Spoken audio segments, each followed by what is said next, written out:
राजा धृतराष्ट्र का धर्म संकट। हस्तिनापुर दरबार। धृतराष्ट्र विदुर से सलाह लेते हैं। स्थल हस्तिनापुर का राजदरबार। राजा धृतराष्ट्र अपने सिंहासन पर चिंतित बैठे हैं। विदुर उनके सामने खड़े हैं, शांत लेकिन दृढ़।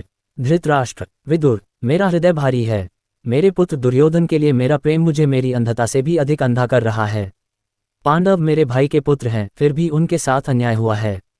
मेरा मन एक ओर खींचता है, लेकिन मेरा कर्तव्य दूसरी ओर बुला रहा है। बताओ, कोई राजा प्रेम और धर्म के बीच संतुलन कैसे बनाए? विदुर, महाराज, एक राजा का पहला कर्तव्य धर्म होता है। अपने पुत्र के प्रति प्रेम स्वाभाविक है, लेकिन उसे न्याय से ऊपर रखना विनाशकारी होगा। यदि आप दुर्योधन के अहंकार को नहीं रोकेंगे तो यह हस्तिनापुर के लिए घातक सिद्ध होगा। धृतराष्ट्र, लेकिन वह मेरा पुत्र है। विदुर, कोई पिता अपने पुत्र का परित्याग कैसे कर सकता है? विदुर, सच्चा पिता वह है जो अपने पुत्र की गलतियों को सुधारता है, न कि उन्हें बढ़ावा देता है। यदि आप नहीं रोकेंगे तो भाग्य रोकेगा, और भाग्य पिता के हाथ से कहीं अधिक कठोर होता है। धृतराष्ट्र चुप हो जाते हैं, उनके चेहरे पर गहरी चिंता झलकती है। दुर्योधन और कर्ण की बातचीत। स्थल दुर्योधन का कक्ष। वह बेचैनी से टहल रहा है, जबकि कर्ण शांत भाव से सुन रहा है। दुर्योधन, पांडवों को राज्य करने का अधिकार क्यों है? असली उत्तराधिकारी मैं हूं। मैं सिंहासन पर बैठने के लिए जन्मा हूं, फिर भी युधिष्ठिर को धर्मराज कहा जाता है। मेरे पिता संकोच कर रहे हैं, उनकी दुर्बलता उन्हें रोक रही है। कर्ण, तुम ही मेरे सच्चे मित्र हो। बताओ, क्या मुझे ये राज्य प्राप्त करने का अधिकार नहीं है? कर्ण। दुर्योधन, तुम जन्म से ही राजा हो। संसार तुम्हारे अधिकार पर प्रश्न उठा सकता है, लेकिन मैं नहीं।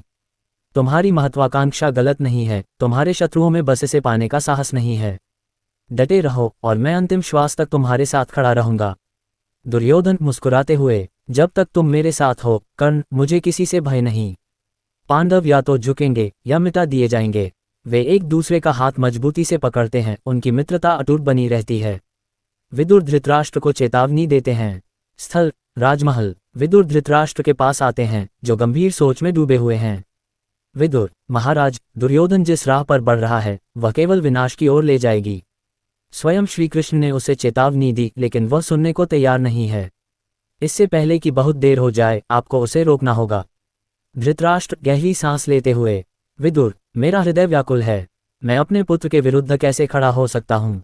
विदुर, यदि आप नहीं खड़े हुए तो युद्धभूमि स्वयं निर्णय ले लेगी। धर्म सबसे ऊपर है, प्रेम से भी, निष्ठा से भी। सोच समझकर निर्णय लीजिए, क्योंकि हस्तिनापुर का भविष्य आपके हाथों में है। धृतराष्ट्र अपना सिर झुका लेते हैं, उनके मन में असमंजस और दुख की छाया गहरी हो जाती है। राजदरबार में युद्ध की चर्चा। स्थल भव्य राजदरबार। मंत्री, वृद्धजन और विदुर एकत्र हैं। धृतराष्ट्र चिंतित और बेचैन बैठे हैं। मंत्री, महाराज, युद्ध अब अवश्यंभावी प्रतीत होता है। पांडव केवल अपना अधिकार मांग रहे हैं, लेकिन दुर्योधन किसी भी संधि को अस्वीकार कर रहा है। ये राज्य के लिए विनाशकारी होगा। विदुर, महाराज, मैं आपसे प्रार्थना करता हूँ, इससे पहले कि बहुत देर हो जाए, कुछ कीजिए।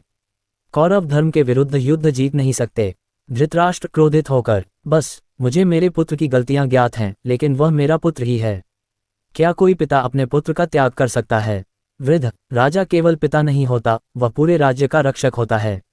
यदि आप दुर्योधन के अहंकार को इस राज्य की नियति बनाने देंगे तो हम सभी विनाश की ओर बढ़ेंगे। धृतराष्ट्र मुट्ठी भींच लेते हैं, उनके चेहरे पर प्रेम और कर्तव्य के बीच का संघर्ष स्पष्ट दिखता है।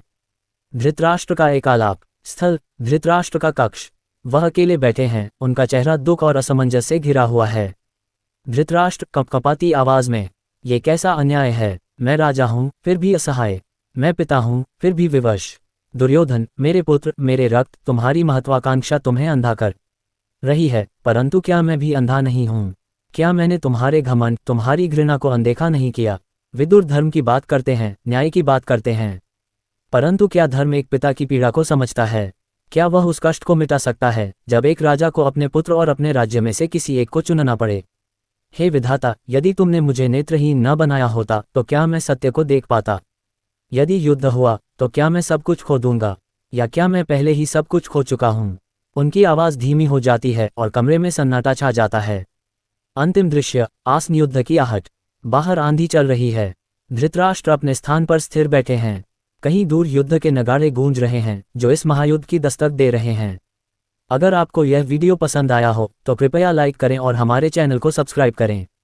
आपके समर्थन से हमें और बेहतरीन कंटेंट बनाने की प्रेरणा मिलती है। धन्यवाद देखने के लिए, फिर मिलेंगे अगले वीडियो में।